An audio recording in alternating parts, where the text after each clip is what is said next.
body of a man has been found in the Manchester Ship Canal. His death is being treated as unexplained. In other news, a man's body has been found in a canal just before 5:30 this morning.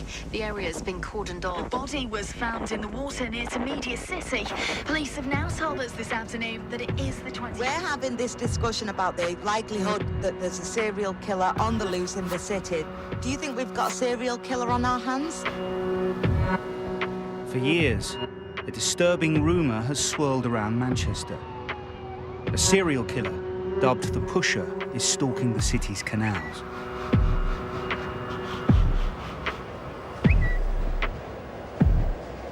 In January 2015, the story went global when a disturbing statistic came to light. 85 bodies, most of them men, had been pulled from the water since 2008. 28 of these deaths returned an open verdict at inquest and remain unexplained. Now, an ex-murder detective is reviewing the cases of 3 men who mysteriously died in Manchester's waterways. As an investigator, an open verdict means there's too many unanswered questions. You just have to believe that you will get your answers sometime in life. You're missing more with each passing year. It needs to be investigated to find out if there is really a serial killer in this particular case.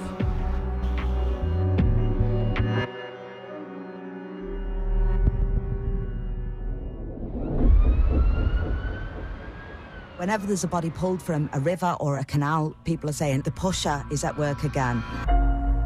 It is a lot of deaths going on in Manchester's canals. On the 10th of February 2011, the body of a young man was found in the River Irwell. Nathan Tomlinson, a trainee teacher from Stockport, had vanished after a night out 8 weeks earlier. An inquest returned an open verdict, but his mother, Tina, believes her son may have been the victim of a crime. You go out somewhere, you think that, everybody's going to be safe, don't you? It just turned out, this particular evening, Nathan wasn't safe. My wife keeps a shrine over in the corner there. I suppose it's just a reminder, really. But yeah, my mum tends to keep everything away, whereas we like to keep a few bits and bats on show. He was my youngest brother, so me, obviously my middle brother as well.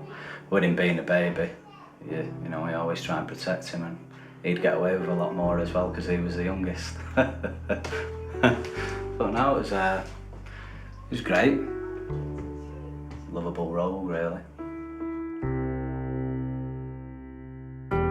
I miss Nathan every day, every second.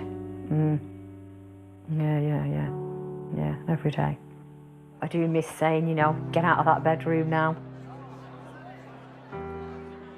Nathan went missing a week before Christmas in 2010. Nathan had gone out on the 17th of December 2010. He'd gone out with his work colleagues. It was their work Christmas do. I think they'd been into a few pubs in Manchester, and they ended up in the Mitre Bar. My last contact with Nathan on that day was just via the text, where I told him not to get too drunk. He then replied, I'm not, I'm pacing myself because I'm drinking shandy. Nathan left about 30 minutes past 10, told one of his colleagues who was left in the bar, obviously that he was coming home.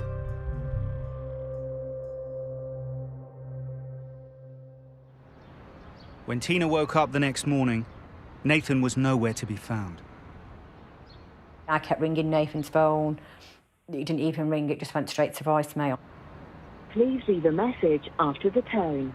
When you finish recording, please hang up or press the hash key for more options.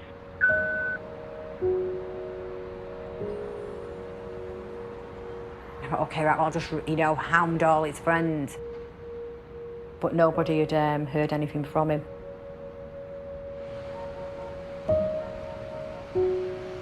Within the first week of Nathan missing, I knew something obviously bad had happened. And I think everybody else was, hopeful that he was, probably just somewhere, at some friends. I just knew he was dead. At the time of Nathan's disappearance, the police released CCTV footage of a man, supposedly Nathan. Curiously, rather than walk home, he appears to walk in the opposite direction, covering 2 miles in just 22 minutes. I'm wondering, was that him on the footage? And if it was him on the footage, I'm thinking, you silly boy, why didn't you, ring me, if you were lost? Nathan was one of 11 people to die in Manchester's canals that year. Investigators weren't able to say whether he was the victim of a crime or an accident. Water is quite a good way of hiding the evidence if the body's in the water long enough. Water will wash away contact traces really quite rapidly. In other words, as soon as the body goes in, that process will start. So over a period of days or weeks, DNA, for example, will be eventually washed away. Any blood contamination, fibres, anything of that nature will be lost. How can they be sure there's no serial killer? Like one every month, you're just reading more and more about it. I can't see a reason why there's all these similarities and it's just been dismissed. The rate of deaths around Manchester in the canal is highly suspicious.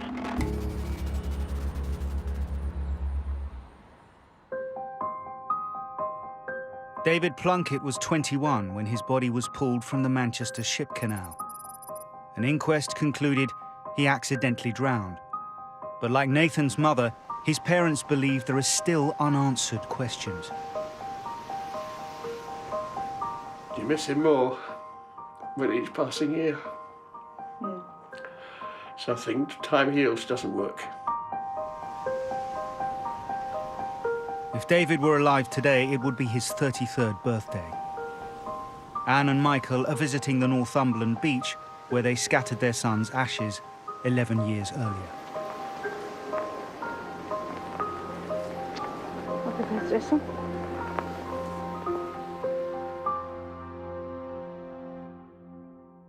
When we went for the award ceremony to get David's degree, obviously families had taken photographs of their, children in their gowns, and David's tutor very, very kindly had got this photograph done for us.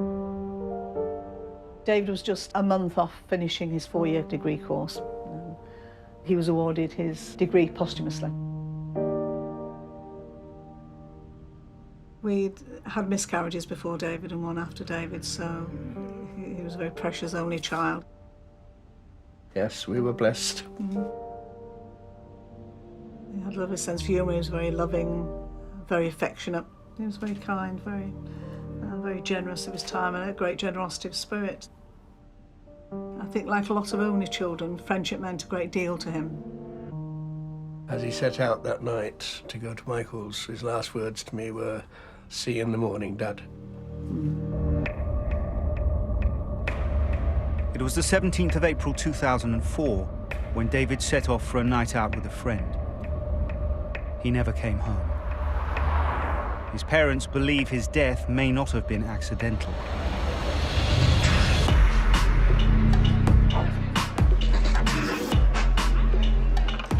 At about 1:20 in the morning, our phone went, and it was Michael. And he obviously thought he was trying to get in touch with David. He said that he and David had lost each other, and I just said to close the phone, I would phone David. It took about 3 attempts before David answered it, but didn't speak. And the first thing that struck me was the quietness wherever David was. It was virtually silent.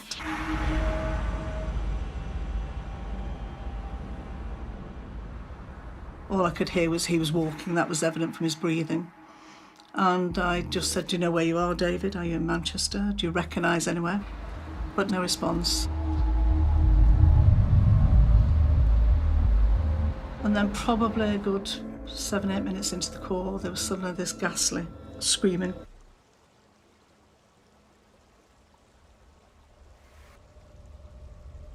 I started crying, I think, handed the phone to Mike, and I made an 999 call. screaming that I heard made me feel as though David had seen something which had terrified him. At 4:30, the phone just went dead. That was the beginning, really, of the nightmare.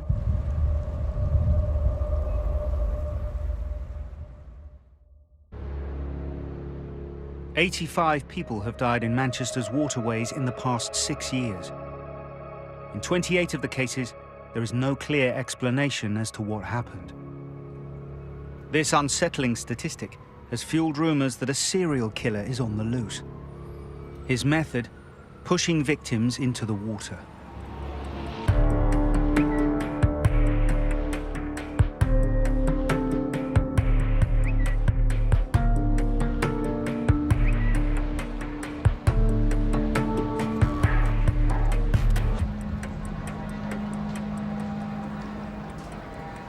But the urban myth, as far as we're concerned around here, is that there's people going down the canal for shenanigans, and then they're getting pushed in.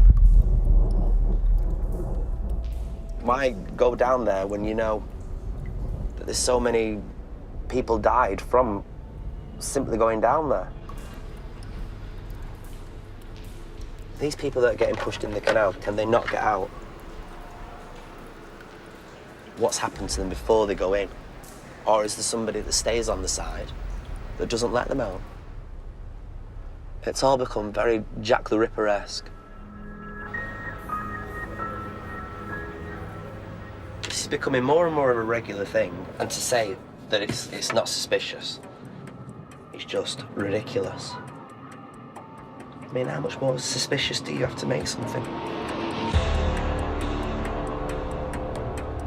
For Greater Manchester Police, the challenge of keeping people safe on nights out has become a top priority. So this area is the Undercroft, and it's a notorious stretch of waterway in Manchester. The 400-metre stretch underground, last 6 years we've had 4 deaths. And then if you include the locks either side, there's another 5. The deaths we've had down here have been a real mix. Some of them have simply been drunk people falling in. People have tried crossing the canal gates. Sometimes they've been robberies gone wrong. Sometimes the victims, sometimes the offenders have fallen in and died.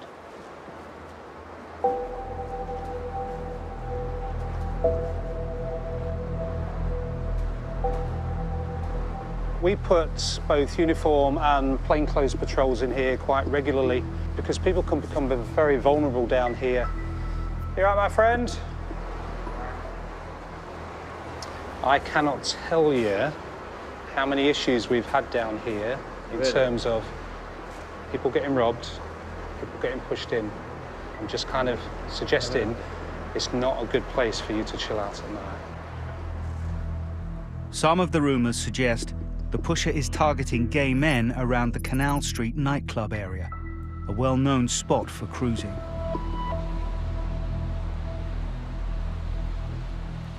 We know there's a lot of underreporting for issues in the Undercroft. Sometimes something's happened and we'll never even get that report because there can sometimes be a difficult conversation about what someone was doing. And we very much, we don't judge the victim. We just want to find out what's happened, but we're realistic and we know that people don't always want to tell us.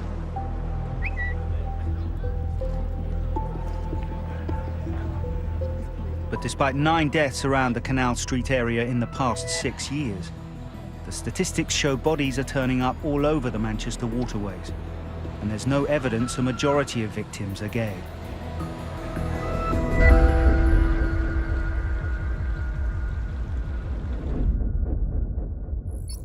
Sovik Pal, a 19-year-old student from India, disappeared on New Year's Eve 2012 after a night out at the Warehouse Project nightclub. Sovik, he was a very good friend and very good child. He was full of joy and he was enjoying his studies. And he was having a very good knack of drawing and painting arts, and was very eager to make himself as a designer. And that's the reason why he would like to have his studies in Manchester as a product design engineer.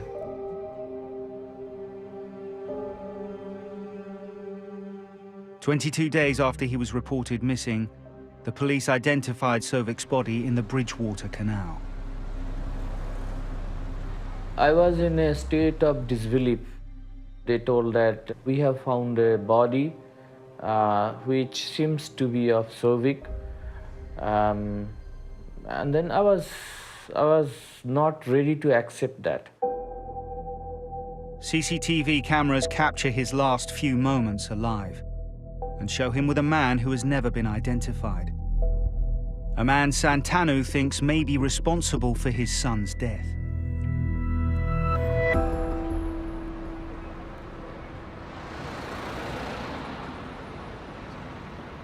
Tony Blockley is a former senior detective with 35 years' experience investigating serious crime, murder, and cold cases.